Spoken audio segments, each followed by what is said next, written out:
तो भाई कैसे हो। चाइना की पहाड़ी पर अजीब तरीके से इन ग्रेव्स को लटकाया गया है, जैसे कि पहाड़ी पर लटका हुआ एक कब्रिस्तान हो। ये ग्रेव जमीन से 400 मीटर की ऊंचाई पर हैं और इस ऊंचाई पर ताबूत को लटकाना तो दूर की बात है, मॉडर्न इक्विपमेंट के साथ खुद चढ़ना इंतहाई मुश्किल है। इसमें से कुछ ताबूत 3000 साल पुराने हैं। तो हजारों साल पहले किस तरह लोग इन ताबूतों को ऊपर ले जाया करते थे और इवन जरूरत ही क्या थी पहाड़ी पर इन ताबूतों को लटकाने की, ये एक मिस्ट्री है जो कि इनकी हिस्ट्री से सॉल्व होती है। नॉर्मली पूरी दुनिया में डेथ, फ्यूनरल सेरेमनी और अपने एंसेस्टर्स की वर्शिप करना बहुत ही कॉमन था हिस्ट्री में। डिफरेंट ट्राइब्स के डिफरेंट तरीके थे ये शो करने के लिए। मरने के बाद दफनाने के बजाय लोगों को पहाड़ियों पर लटकाने का कॉन्सेप्ट सिर्फ चाइना में देखने को नहीं मिलता, बल्कि एशिया के 2 और कंट्रीज फिलीपींस और इंडोनेशिया में भी ये देखने को मिलता है। चाइना में जो ट्राइब ये काम करता था उसको बो ट्राइब बोला जाता था, फिलीपींस वाले ट्राइब को सिगाडा बोला जाता था और इंडोनेशिया वाले ट्राइब को टोराजा बोला जाता था।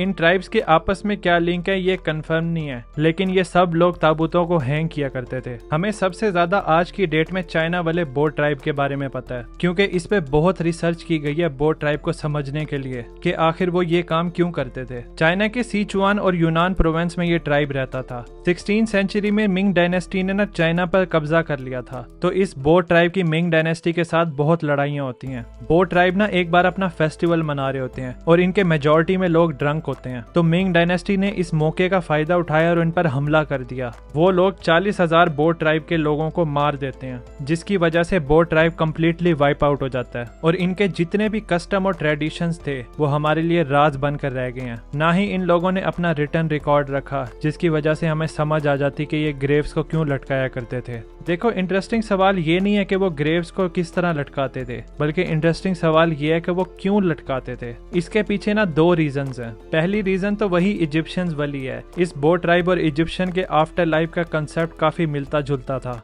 बो ट्राइब के लोग ये मानते थे कि मरने के बाद बॉडी को असिस्ट चाहिए होती है हेवन में जाने के लिए। बॉडी को किसी ऊंची जगह पर रखना चाहिए ताकि रूह आसानी से हेवन जा सके। मतलब बॉडी जितनी ऊंचाई पर होगी वो इजीली सोल हेवन में जा सकती है। ये माउंटेन एक स्टेयर केस के लिए इस्तेमाल किया जाता था, जमीन और हेवन को कनेक्ट करने के लिए। सिंपली ये माउंटेन ब्रिज था दुनिया और हेवन के दरमियान। ये तो है इनका स्पिरिचुअल कॉन्सेप्ट। जबकि इजिप्शियंस बॉडी को ममीफाई करके प्रिजर्व करते थे कि बॉडी ही आफ्टर लाइफ में काम आएगी। अगर ममीफिकेशन का प्रोसेस देखना है तो उस पर भी मैंने वीडियो बनाई है, वो भी जरूर चेक करिएगा। इस बो ट्राइब का प्रैक्टिकल बिलीफ ये था कि ये लोग बॉडी को इसलिए पहाड़ी पर टांगा करते थे क्योंकि इनके दुश्मन इन पर हमला करते रहते थे, इवन जंगली जानवर भी। तो अपने एंसेस्टर्स की बॉडी को बचाने के लिए ये लोग पहाड़ी पर बॉडी को लटकाया करते थे ताकि बॉडी को इनके दुश्मनों की रीच से दूर ही रखा जा सके। लेकिन ये प्रैक्टिकल रीजन इस सिनेरियो में फिट नहीं होता। अगर जानवरों और दुश्मन से ही बचाना था तो बॉडी को दफनाया भी तो जा सकता था। पहाड़ी पर लटकाने की क्या जरूरत है? बॉडी जमीन में हो तो वो तो दिखती भी नहीं है, पहाड़ी पे तो फिर भी स्पॉट हो जाती है।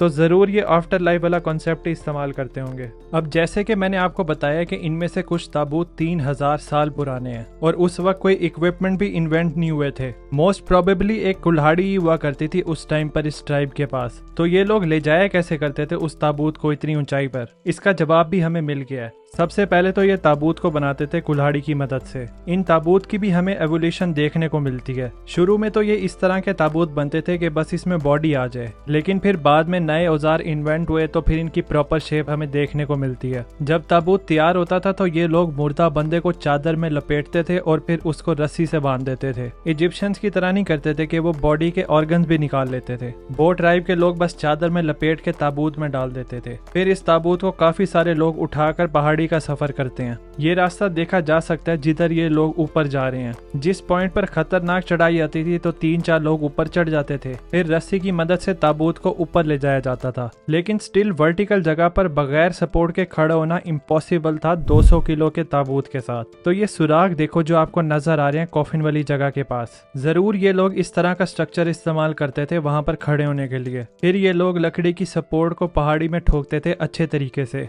जिस पर ताबूत ने ठहरना होता था, और फिर फाइनली ताबूत को प्लेस किया जाता था इन सपोर्ट्स पर। इन ताबूतों को पहाड़ी पर रखना कितना मुश्किल था और कितना टाइम लगता था ऊपर जाने के लिए, इसके लिए रिसर्चर्स की टीम ने एक एक्सपेरिमेंट परफॉर्म किया। इन्होंने 20 लोगों को इकट्ठा किया और उनको वही इक्विपमेंट्स दी जो बो ट्राइब वालों के पास उस टाइम पर अवेलेबल थी। ये लोग एग्जैक्ट उस तरीके से इस प्रोसेस को परफॉर्म करते हैं, ताबूत को बनाने से लेकर उसको रस्सी के जरिए पहाड़ी पर चढ़ाने तक। इस टीम को 3 दिन लग गए थे ये काम करते हुए, लेकिन उन बो ट्राइब के लिए तो ये रूटीन का काम था। अब जैसे बो ट्राइब के लोग हजारों में थे, तो फिर इसका मतलब है कि ताबूत भी उसी क्वांटिटी में होने चाहिए, लेकिन पूरे चाइना में ये सिर्फ 131 ही मिले हैं, इतने कम। इसकी दो पॉसिबिलिटीज हो सकती हैं, या तो वो रिमोट पहाड़ियों पे होंगे जिधर वो अभी डिस्कवर ही नहीं हुए, या फिर ये डीकम्पोज हो चुकी हैं। लेकिन डीकम्पोज कैसे? इसका जवाब है ये केव्स। पहाड़ियों पर जो ऊंचाई पर केव्स होती है ना, उनमें भी ये ताबूत मिले हैं, लेकिन मोस्टली वो टूटी हुई हालत में थे। लगाया तो उनको भी हाइट पर गया था केव में, लेकिन वो कॉफिन्स डिसॉल्व होकर नीचे गिर गए थे और ये हड्डियां जमीन पर पड़ी हुई थी। इस चीज का कोई एविडेंस तो नहीं है कि इन लोगों में भी सुपीरियर और इंफीरियर वाली चीज थी ताबूतों को लटकाने के लिए। मतलब जैसे कि इजिप्शियंस में होता था, सिर्फ फेरोज और उस टाइम के अमीर लोग ही महंगे और एक्सपेंसिव कॉफिन्स में डाले जाते थे और उन ताबूत के साथ सोना भी रखा जाता था। तो क्या ये लोग भी इस तरह करते थे कि अमीर और रिस्पेक्टेड बंदे को ही पहाड़ी पर लटकाया जाए और आम बंदे को केव में लटकाया जाए, क्योंकि पहाड़ी वाले ताबूत अच्छी हालत में है केव वाले ताबूत की निस्बत? इसका जवाब मैं आप पर छोड़ता हूँ, कमेंट्स में जरूर बताना। बाकी अगर इजिप्शियंस की ममीफिकेशन देखनी है कि वो किस तरह मुर्दा बंदे को मम्मी बनाते थे, यहाँ से देख सकते हैं। मिलते हैं फिर इजिप्ट में। Thanks for watching.